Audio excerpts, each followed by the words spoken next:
Pada siang hari ini kita akan membahas tentang model perancangan perangkat lunak. Kalau kalian ingat, pasti saya pernah menyinggung sedikit di materi kedua gitu ya. Nah, ini di sini saya akan lebih detail menjelaskan tentang model dari perancangan perangkat lunak itu sendiri. Nah, oke. Tujuannya apa kita mempelajari, yaitu untuk menjelaskan definisi pengembangan sistem dan fase dan kegiatan pada SDLC, System Development Life Cycle. Kemudian menjelaskan perbedaan antara model, teknik, dan metodologi pengembangan sistem. Kemudian menggambarkan beberapa variasi dari System Development Life Cycle. Kemudian menggambarkan beberapa model yang sedang tren saat ini dalam pengembangan sistem, yaitu Agile Methodologies. Kemudian menjelaskan bagaimana case tool digunakan dalam pengembangan sistem. Itu tujuannya. Nah, kemudian masuk ke pengembangan sistem. Pengembangan sistem informasi sering disebut dengan sistem development. Pengembangan sistem didefinisikan sebagai cara menyusun sistem yang baru untuk menggantikan sistem yang lama secara keseluruhan atau memperbaiki sistem yang sudah ada. Jadi mengembangkan sistem itu bisa dua kemungkinan, yaitu membuat sistem yang baru atau memperbaiki sistem yang sudah ada. Membuat sistem yang baru otomatis karena belum di klien belum pernah membuat sistem atau belum ada sistem sebelumnya. Tetapi kalau memperbaiki sistem berarti sudah pernah ada sistemnya, baru kita akan memperbaiki gitu ya. Alasan dari pengembangan sistem, satu, adanya permasalahan dalam sistem. Permasalahannya itu bisa meliputi ketidaksempurnaan sistem, sehingga operasi sistem tidak sesuai dengan perencanaan. Yang kedua, kebutuhan organisasi yang semakin meningkat, sehingga membutuhkan sistem yang baru. Alasan yang kedua yaitu persaingan yang ketat sehingga membutuhkan perencanaan dan strategi yang cepat dan tepat untuk menghasilkan informasi akurat dalam mengambil keputusan. Dan yang ketiga, alasan dari pengembangan sistem yaitu adanya instruksi dari pimpinan untuk peningkatan kinerja, kualitas informasi, kontrol data, dan efisiensi pelayanan. Nah, itu alasan mengapa kita mengembangkan sistem gitu.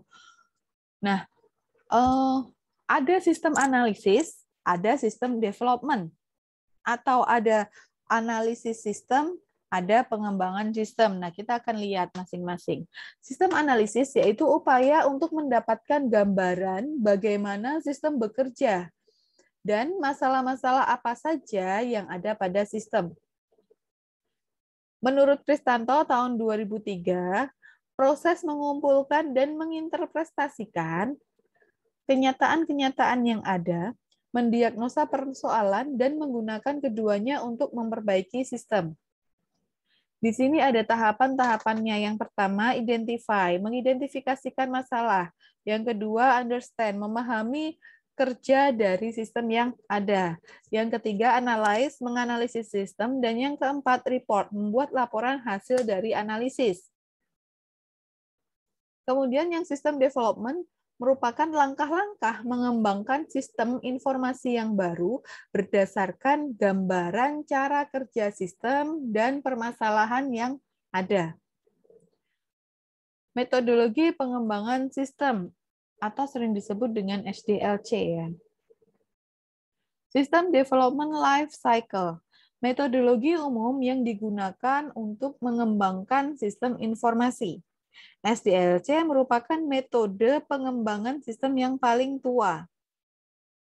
Sangat cocok untuk pengembangan sistem yang besar.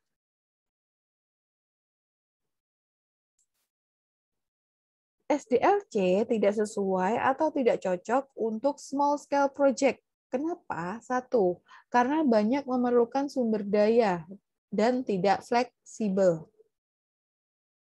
Maksudnya seperti ini.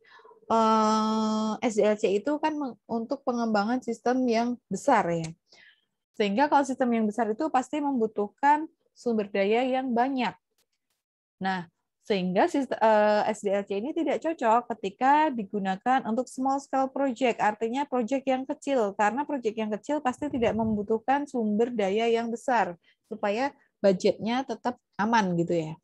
Kemudian sulit untuk melakukan perubahan aplikasi dengan pengambilan keputusan yang cepat. Nah, artinya gini, sulit melakukan perubahan aplikasi dengan pengambilan keputusan yang cepat. Contohnya, ketika dalam perjalanan, kemudian si klien itu membutuhkan perubahan nih. Mas, ini dirubah langsung ini aja misalnya. Nah, kita tidak langsung bisa merubah gitu aja. Kita harus menganalisis ulang. Nah, makanya itu nggak cocok. Fase-fase dalam SDLC, perencanaan, analisis, perancangan, implementasi, dan pemeliharaan sistem. SDLC ini dibagi menjadi 5 fase. Masing-masing fase terdiri dari aktivitas yang saling terkait atau berhubungan. 3 fase utama yaitu analyze fase, fase analisis, yang ini, kemudian fase desain, dan fase implementasi. Analisa memahami kebutuhan bisnis, kemudian desain membuat konsep solusi pengembangan sistem berbasis komputer. Dan yang ketiga, implementasi, fase implementasi yaitu konstruksi atau pembuatan, testing, dan instalasi. Jadi testing di sini termasuk instalasi, itu masuk ke implementasi fase. Kemudian 2 fase tambahan yaitu project planning dan support fase. Perencanaan proyek dan support atau dukungan, fase dukungan. Yang pertama, fase perencanaan. Mendefinisikan masalah, mendefinisikan tujuan dan ruang lingkup pengembangan, mengkonfirmasi kelayakan proyek, penentuan prioritas teknologi dan pemilihan aplikasi, membuat jadwal proyek, menentukan staf yang terlibat dalam proyek, memulai proses pengembangan proyek ya. Dan yang terakhir adalah prioritas dari sistem dan proyek, yaitu meliputi arsitektur data, jaringan, pemilihan hardware, dan manajemen sistem informasi, manajemennya. Bisa time schedule-nya, bisa budgeting-nya, dan lain sebagainya. Kemudian analisis, fase analisis, mengumpulkan informasi atau studi literatur untuk menemukan kasus, kemudian mendeskripsikan permasalahan, peluang, dan solusi yang dapat diterapkan untuk kasus tersebut. Ketiga, mendefinisikan kebutuhan-kebutuhan sistem. Keempat, mereview rekomendasi solusi dari permasalahan yang ada dengan pihak manajemen. Kelima, membangun prototipe yang sesuai atau yang memenuhi kebutuhan sistem. Yang terakhir, menentukan prioritas kebutuhan sistem. Itu masuk ke fase analisa. Yang ketiga, fase desain. Tahap di mana seluruh hasil analisis dan pembahasan spesifikasi sistem diterapkan menjadi rancangan atau blueprint sebuah sistem. Fitur dan operasi-operasi pada sistem dideskripsikan secara detail. Desain level tinggi, arsitektur sistem meliputi desain dan integrasi jaringan, serta desain arsitektur aplikasi. Kemudian desain level rendah itu meliputi desain user interface, sistem interface, integrasi database, prototype design, kemudian desain dan integrasi pengawasan sistem. Masuk ke fase desain. Kemudian fase implementasi, mengimplementasikan rancangan dari tahap-tahap sebelumnya dan menguji cobanya. Membangun komponen-komponen perangkat lunak, pembuatan database, pembuatan aplikasi, kemudian melakukan verifikasi, pengujian, dan perbaikan atau debugging. Kemudian mengkonversi sistem, melakukan training user dan mendokumentasikan sistem serta menginstal sistem. Kemudian support fase atau fase support, memelihara sistem agar tetap beroperasi dengan baik. Contoh, backup data secara berkala, kemudian pengembangan sistem sesuai kebutuhan. Yang kedua, memperbaiki sistem jika ada kerusakan. Mendukung terhadap pelayanan pengguna, contohnya dengan menyediakan helpdesk ya. Nah, ini adalah produk atau output yang dihasilkan dari masing-masing fase atau deliverable ya. Dari masing-masing fase. Kelebihan dan kelemahan dari SDLC. Kelebihannya 1. Adanya laporan setiap akhir fase sehingga memudahkan adanya kontrol atau pengawasan. Mudah melakukan dokumentasi. Dokumentasi secara formal sehingga memudahkan penelusuran kembali terhadap kebutuhan bisnis. Kelemahannya, perlu digabungkan dengan metode pengembangan sistem terstruktur. Membutuhkan waktu yang lama untuk mengembangkan sistem, membutuhkan biaya yang relatif besar. Kemudian model-model pengembangan sistem. Proses mengembangkan atau mengubah suatu sistem perangkat lunak dengan menggunakan model-model dan metodologi yang digunakan untuk mengembangkan perangkat lunak sebelumnya. Artinya yang sudah peneliti lakukan sebelumnya atau menurut best practice, berdasarkan best practice ya, cara-cara yang sudah teruji. Model pengembangan sistem ada banyak sebenarnya. Di sini saya jelaskan ada 6, yaitu waterfall, kemudian prototype, JAD, ada RAD, ada agile methodologies, dan ada extreme programming. Waterfall atau sequential model, metode pengembangan perangkat lunak dengan pendekatan sekuensial atau terurut. Setiap tahapan harus diselesaikan terlebih dahulu. Cocok untuk pengembangan software dengan spesifikasi yang jelas atau yang tidak berubah-ubah. Di sini ada 5 langkah, yaitu analisis kebutuhan, desain sistem, penulisan code program, pengujian program, dan penerapan program. Yang pertama, analisa kebutuhan, yaitu mengumpulkan informasi bisa melalui diskusi, observasi, survei, wawancara, dan lain sebagainya. Lalu, informasi tersebut diolah dan dianalisa. Hasilnya berupa spesifikasi kebutuhan user yang akan dikembangkan.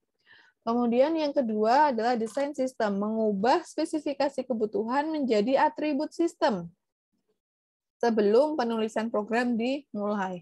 Penulisan code program, yaitu seluruh desain yang sudah diubah tadi yang sudah didesain di langkah kedua tadi, di fase kedua, akan diubah menjadi kode program untuk mempermudah pemrograman dibagi menjadi modul-modul yang kecil. Yang keempat, pengujian program, yaitu menggabungkan modul-modul yang sudah dibuat, lalu dilakukan pengujian untuk mengetahui kesesuaian produk software tersebut dengan desain awal sistem. Dan yang terakhir yaitu sistem sudah selesai lalu dilakukan instalasi ke klien. Dan sistem tersebut dapat dioperasikan oleh user. Pada tahap ini sistem harus di-maintain secara berkala. Oke. Ada kelebihan dan ada kekurangannya, yaitu kelebihannya alur pengerjaan proyek mendetail sehingga semakin terperinci tugas yang akan dikerjakan, maka dapat meminimalisir potensi kesalahan. Dengan analisa yang jelas dan lengkap, maka produk yang dihasilkan akan sesuai dengan konsep awal. Dokumentasi yang baik, setiap progres dan informasi tercatat dan dapat diakses oleh pengembang. Oleh pengembang yang lain, artinya ketika nanti ada pengembang yang baru ingin ingin memperbaiki atau menambah fitur, mengembangkan sistemnya, itu bisa tinggal dilihat dari dokumentasinya. Kekurangannya, karena pengerjaan linear, maka sulit untuk melakukan perubahan dari konsep awal. Pengerjaan tidak bisa dilakukan secara paralel, maka akan memakan waktu yang lama. Produk software harus bisa dilihat setelah hasil akhirnya jadi. Maka jika ada yang tidak sesuai dengan kebutuhan klien, dibutuhkan pengerjaan ulang, sehingga biaya dan tenaga yang dikeluarkan akan lebih besar. Nah, di sini yang kedua adalah prototype model. Prototype model ada 7 langkah. Yaitu yang pertama, mengumpulkan kebutuhan, mendeskripsikan permasalahan, menganalisis, lalu identifikasi kebutuhan dari sistem. Yang kedua, membangun prototype. membangun prototipe sementara yang berfokus pada penyajian kepada klien. Contohnya misalnya kita membuat membuat inputnya, form inputnya seperti apa, nanti outputnya seperti apa. Nah, seperti itu. Itu membangun prototyping dulu. Kemudian yang ketiga, evaluasi dilakukan oleh klien untuk mengetahui prototipe tersebut sudah sesuai dengan keinginan klien atau belum. Jika sudah sesuai, maka bisa dilanjutkan ke langkah yang keempat, gitu ya. Tetapi kalau tidak sesuai, maka bisa diperbaiki terlebih dahulu dengan mengulang langkah 1, 2, dan 3. Jadi seperti ini evaluasinya. Kalau udah sesuai, masuk ke 4. Kalau belum sesuai, dilihat lagi. Nah, setelah itu, langkah yang keempat, tahap ini prototyping yang sudah disetujui oleh klien akan diubah ke bahasa pemrograman. Mengkodekan sistem ini ya. Setelah coding selesai, maka akan dilakukan pengujian sistem. Di sini. Bisa dilakukan white box atau black box. Kalau white box itu ke codingannya, black box itu lebih ke fungsi-fungsinya gitu ya. Kemudian keenam yaitu melakukan evaluasi dari semua langkah yang dilakukan. Kesesuaian dengan kebutuhan klien. Jika belum sesuai, maka ada revisi atau diulangi lagi gitu ya dikodekan ini. Kalau sudah sesuai, berarti kita masuk ke penggunaan sistem atau langkah ke-7, langkah terakhir. Sistem sudah selesai dan siap diserahkan kepada klien. Dan lakukan maintenance agar sistem tetap berfungsi dengan baik. Kelebihan dan kekurangannya yaitu klien juga berperan aktif dalam pengembangan sistem, lebih menghemat waktu dan dalam pengembangan sistem. Yang ketiga, proses implementasi software menjadi lebih mudah karena user sudah mengetahui apa yang akan dibuat melalui gambaran awal dari prototipe. Kekurangannya, membutuhkan komunikasi yang baik dan aktif dengan user dalam pengembangan sistem. Sehingga kalau kita komunikasinya tidak baik, gitu ya, pasti akan menghambat pengembangan. Harus melibatkan user dalam analisa dan desain sistem. User sering melakukan negosiasi untuk mendapatkan prototipe dalam waktu yang cepat, sehingga menyebabkan kualitas software yang kurang maksimal. Yang kelima, user sering mengubah atau menambah spesifikasi kebutuhan sistem. Ini kekurangan dari prototipe. Kemudian yang ketiga adalah JAD.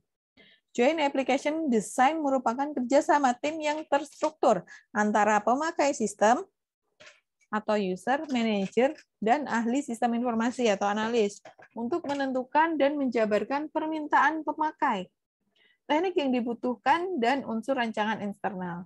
Tim tersebut akan membuat rancangan, mengawasi, memonitor bersama jalannya proyek. Artinya dia tidak hanya rapat sekali aja terus selesai, enggak, tetapi tetap ikut mengawasi dan ikut memonitor bersama-sama sampai proyek itu selesai. Tahapan JAD ada Project Definition, Research, Preparation, Decision, dan Final Document. Project Definition yaitu menentukan tujuan dan lingkup proyek, kendala-kendala proyek, dan pemilihan tim proyek. Research penelitian didasarkan pada user requirement. Kemudian Preparation, mempersiapkan sesi JAD atau session di langkah yang keempat, seperti kita mempersiapkan dulu nih preparation-nya dulu, agendanya, perangkat bantunya seperti apa perangkat bantu. Jadi kalau session itu kita nanti kayak group discussion gitu. Itu masuk ke sono ntar. Setelah itu perangkat bantunya contohnya ada laptop, ada infocus, dan lain sebagainya.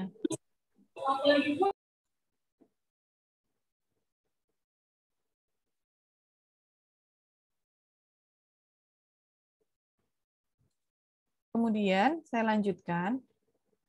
Preparation, menyiapkan sesi JAD tadi ya, perangkat bantunya tadi bisa laptop, bisa infocus, bisa whiteboard, dan lain sebagainya, serta mengembangkan bahan-bahan pertemuan. Kira-kira pertemuan besok itu kita akan membahas apa aja gitu.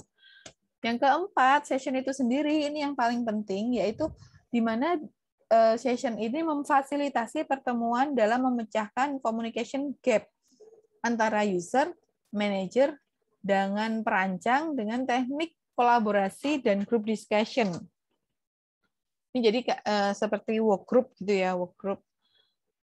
Yang terakhir adalah final dokumen, menghasilkan dokumen akhir yang fokus pada kebutuhan bisnis dan sudah mendapatkan persetujuan dari tim. Itu udah selesai, fasenya sudah selesai dari final dokumen itu. Dan pelaksanaan JAD itu tidak hanya sekali dua kali ya, tetapi sampai proyek itu selesai. Kelebihannya, pengembangan sistem akan lebih cepat serta dapat memperkecil resiko kesalahan yang fatal. Pengembang dan user yang bekerja sama dalam satu tim akan sangat mendukung penerapan prototyping. Kemudian keterlibatan banyak user akan mempermudah proses implementasi sistem yang baru dengan biaya training yang lebih rendah. Kekurangannya membutuhkan komunikasi yang baik dan aktif antar tim proyek. Dana yang dibutuhkan untuk membangun sistem lebih mahal karena dia harus berkali-kali mengadakan session tadi. Memerlukan kesepakatan untuk mendapatkan waktu dan ketersediaan user dalam JAD session. Jadi antara ketiga stakeholder tadi harus sama-sama janjian nih waktunya kapan gitu. Nah, itu yang sering susah. Jika persiapan dan pelaporan tidak lengkap, maka session tidak dapat berjalan dengan baik. Kemudian RAD, Rapid Application Development. Nah, kalau ini jadi dibagi tim ya. Model pengembangan perangkat lunak yang dilakukan secara paralel dengan membagi beberapa tim pengembang sehingga waktu penyelesaiannya sedikit. Di sini dibagi menjadi 3 tim, contohnya di gambar ini. Tim 1, 2, dan 3. RAD ini termasuk dalam teknik increment atau bertingkat. Fokus pada siklus pengembangan yang singkat dan cepat. Waktu merupakan target utama. Jadi di RAD itu nanti tim 1, 2, 3 misalnya pembagiannya itu masih dalam satu proyek ya. Misalnya tim 1 mengerjakan modul 1, tim 2 modul 2, tim 3 mengerjakan modul 3 gitu ya. Nah, bisnis modeling memodelkan fungsi bisnis untuk mengetahui informasi apa yang terkait dengan proses bisnis. Kemudian yang kedua, data modeling menganalisa informasi yang sudah didapatkan di bisnis modeling tadi. Memodelkan data apa saja yang dibutuhkan berdasarkan pemodelan bisnis. Yang ketiga, proses modeling mengimplementasikan fungsi bisnis, menerapkan arus informasi bisnis untuk bisa memperoleh tujuan bisnis yang lebih spesifik sesuai dengan model bisnis. Yang keempat, application generation mengimplementasikan pemodelan proses data dengan data menjadi program. Yang kelima, testing dan turnover, yaitu menguji keseluruhan sistem yang telah dibuat. Setelah itu, pengujian secara lengkap untuk meminimalisir kecacatan pada sistem. Kelebihannya, progres pengerjaan proyek lebih mudah dipantau dan dikontrol. Artinya tadi kan tim 1, tim 2, tim 3 itu kan mengerjakan per modulnya kan lain-lain. Jadi ketika sehingga pada saat sudah berjalan gitu ya, sedang berjalan, kita sudah mengontrolnya lebih mudah gitu. Misalnya yang kurang di modul deliverable-nya kurang di modul 2. Nah, kita tidak perlu menanyai tim 1 atau tim 3. Kita langsung aja masuk ke tim 2 gitu. Kenapa kok kurang, progresnya sudah sampai mana, seperti itu. Kelebihan yang lain yaitu cocok untuk proyek pengembangan yang membutuhkan waktu yang singkat. Kemudian yang ketiga, penyesuaian kebutuhan dan keinginan user menjadi lebih mudah. Kekurangannya hanya cocok diterapkan untuk proyek yang kecil dan memiliki waktu pengerjaan singkat. Hanya cocok digunakan untuk mengembangkan aplikasi dengan fitur modular yang terpisah. Nah, karena proyek dipecah menjadi beberapa bagian, maka dibutuhkan banyak orang untuk membentuk suatu tim dalam mengerjakan tiap bagiannya. Yang kelima, ada agile methodologies. Menurut Pressman, Agile ini adalah pengembangan perangkat lunak yang berbasis pada pengembangan iteratif, di mana permasalahan dan solusi berkembang melalui kolaborasi antar tim yang terorganisir. Nah, kalau menurut Somerville, metode pengembangan inkremental yang fokus pada perkembangan yang cepat, perangkat lunak yang dirilis bertahap, mengurangi overhead proses, dan menghasilkan kode berkualitas tinggi. Dan pada proses perkembangannya melibatkan pelanggan secara langsung. Ini agile methodologies. Nah, pengembangan software jangka pendek yang memerlukan adaptasi cepat terhadap perubahan dalam pengembangannya. Pengembangan perangkat lunak yang berbasis iteratif, berulang, dan inkremental atau bertahap. Jadi seperti ini. Di sini yang pertama adalah plan. Dari sini plan, design, develop, test, setelah itu deploy. Deploy itu artinya disebar gitu ya, disebar artinya ke user, dikasihin ke user gitu ya, deployment. Kemudian direview oleh user. Ya. Nah, kalau reviewnya itu sudah oke semuanya, dia tinggal launching ke sini. Tetapi apabila reviewnya itu kurang, ada yang kurang atau ada yang tidak sesuai, dia akan kembali lagi ke design. Design, develop, test, muter lagi. Seperti itu. Sampai apa? Sampai sudah sesuai baru launching. Launching system. Seperti itu ya. Nah, di sini ada kelebihan dan kekurangannya. Kelebihannya, klien dapat memberikan feedback kepada tim pengembang dalam proses pembuatan program. Kemudian perubahan dapat ditangani dengan cepat sesuai dengan kebutuhan klien, sehingga klien akan merasa lebih puas. Ketiga, proses pengembangan perangkat lunak membutuhkan waktu yang relatif cepat dan tidak membutuhkan resource yang besar. Kekurangannya, Agile tidak akan berjalan baik jika komitmen tim kurang. Tidak cocok dalam skala tim yang besar atau lebih dari 20 orang. Susah dalam memperkirakan waktu rilis produk software-nya. Karena apa? Karena misal itu tergantung review dari kliennya. Kalau misalnya sudah oke, sudah sesuai dengan kebutuhan, ya udah langsung bisa rilis. Kalau enggak kan ngulang lagi gitu. Kemudian tim pengembang harus selalu siap karena perubahan dapat terjadi sewaktu-waktu. Yang keenam ada extreme programming. Extreme programming adalah suatu model yang termasuk dalam pendekatan agile yang diperkenalkan oleh Ken Beck tahun 96. Extreme programming merupakan metode pengembangan software yang cepat, efisien, beresiko rendah, fleksibel, terprediksi, saintifik, dan menyenangkan. Asal mula extreme programming yaitu digunakan karena permintaan klien yang sering berubah dengan cepat sehingga mengakibatkan putaran dalam pengembangan sistem. Tujuan dari XP yaitu meminimalisir biaya yang diperlukan jika ada perubahan dalam pengembangan perangkat lunak. XP banyak digunakan untuk pengembangan mobile apps dan mobile game dengan jumlah programmer yang sedikit dan menuntut banyak perubahan dalam pengembangannya. Model ini cenderung menggunakan pendekatan object-oriented. Tahapan-tahapannya yaitu planning, design, coding, dan testing.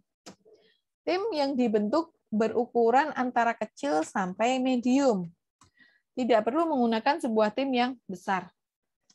Kelebihannya, dengan adanya dua programmer, artinya yang satu membuat kode, yang satu memeriksa, atau bisa dibagi-bagi ya sesuai kesepakatannya, sangat efektif dalam membuat pengkodean, sehingga kemudian kemungkinan kesalahannya sangat kecil.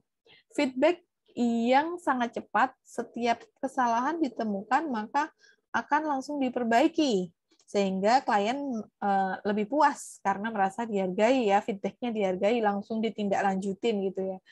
User terlibat langsung dalam memantau berjalannya pembuatan sistem. Tim pengembang harus selalu siap dengan, ini kekurangannya, tim pengembang harus selalu siap dengan perubahan yang sewaktu-waktu. Nah, perubahan yang terlalu sering bisa mengganggu developer dan cukup tricky untuk mengkalkulasi waktu dan estimasi harganya. Tricky itu artinya ribet gitu ya. Nah, di sini kita akan membandingkan membangun software dan membeli software. Aktivitas pada fase desain dan implementasi akan sangat berbeda antara mengembangkan sistem dengan cara membangun sistem dan membeli paket perangkat lunak yang sudah ada.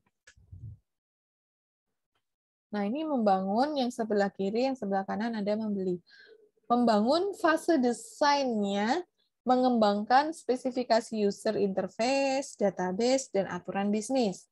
Fase implementasinya, pengkodean dan pengujian. Sedangkan kalau membeli, fase desainnya menilai dan memilih semua pilihan konfigurasi yang ada dan mengembangkan spesifikasi yang diperlukan yang akan ditambahkan dalam paket yang dibeli. Artinya kita kalau membeli itu sudah ada produknya, kita tinggal milih nih, kita mau fitur yang mana aja gitu. Nah, setelah itu fase implementasinya yaitu mengkonfigurasi dan melakukan pengujian terhadap konfigurasi yang telah ditentukan, yang telah dilakukan. Jadi tadi kan setelah kita milih, kalau membeli itu setelah kita milih fitur apa aja yang dibutuhkan gitu ya, kemudian kita uji cocok nggak tuh sama proses bisnis yang di tempat kita gitu, di organisasi kita. Seperti itu, pengujian terhadap konfigurasi yang telah dilakukan. Nah, untuk keduanya, aktivitas fase desain level tingginya sama, arsitektur sistemnya sama. Gitu ya. Yang diperlukan atau yang perlu dilakukan oleh analis sistem yaitu analis sistem perlu memilih pendekatan khusus untuk mengembangkan suatu sistem informasi karena banyak alternatifnya ya kan. Analis perlu memahami istilah dari metodologi, model, alat, dan teknik. Nah, di sini ya, metodologi di sini teknik, model, dan tools. Metodologi yaitu pedoman yang komprehensif untuk mengikuti setiap kegiatan dalam menyelesaikan SDLC. Terdiri dari koleksi model, peralatan atau tools, dan teknik. Kalau model, representasi aspek penting dari dunia nyata atau abstraksi penyederhanaannya. Koleksi model yang dibutuhkan untuk berkomunikasi persyaratan sistem. Banyak jenis modelnya. Jadi itu berupa visualnya berupa gambar atau diagram. Nah, kalau teknis pedoman yang membantu analis sistem dalam mengembangkan sistem yang lengkap. Mulai dari saran umum hingga langkah demi langkah. Tahap-tahapannya itu, langkah-langkahnya. Itu tekniknya.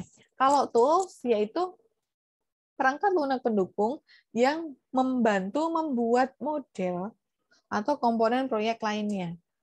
Mulai dari program menggambar sederhana untuk case tool yang kompleks. Gitu ya. Nah, ini contohnya. Model itu contohnya kalau sistem komponen sistem itu bisa membuat flowchart, DFD, IRD, struktur chart, use case, Venn diagram, dan lain sebagainya. Tapi kalau untuk development proses itu ada Gantt chart atau perchart, kemudian organizational hierarchy gitu ya. Gantt chart itu seperti time scheduling gitu ya. Kemudian teknik pedoman yang membantu analis sistem dalam mengembangkan sistem yang lengkap. Nah, di sini ada langkah-langkahnya. Contoh teknik untuk interview user itu seperti apa? Teknik untuk project management, strategic planning-nya seperti apa? Kemudian di sini teknik-teknik sejenis lebih ke langkah-langkahnya gitu. Misalnya kita mau interview user nih, ini kita harus ngapain? Siapin materinya, kemudian apa yang mau ditanyakan, kepada siapa kita interview gitu ya. Kemudian yang keempat yaitu tools, perangkat lunak.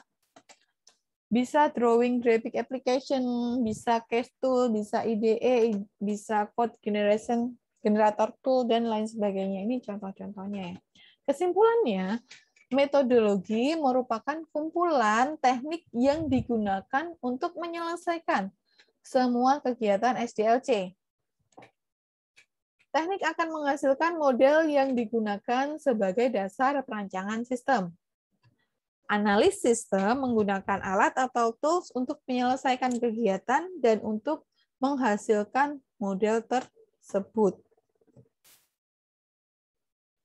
Nah, tugas 9, lanjutkan tugas Anda masing-masing dengan memilih teknik pemodelan perancangan perangkat lunak sesuai dengan judul yang Anda buat, lalu berikan alasannya mengapa Anda memilih model tersebut.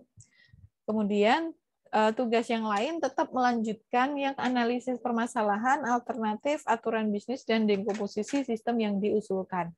Kalau yang analisis permasalahan HIJK ini sudah dikerjakan, berarti tinggal tugas tambahan yang memilih teknik pemodelannya dan alasannya seperti apa.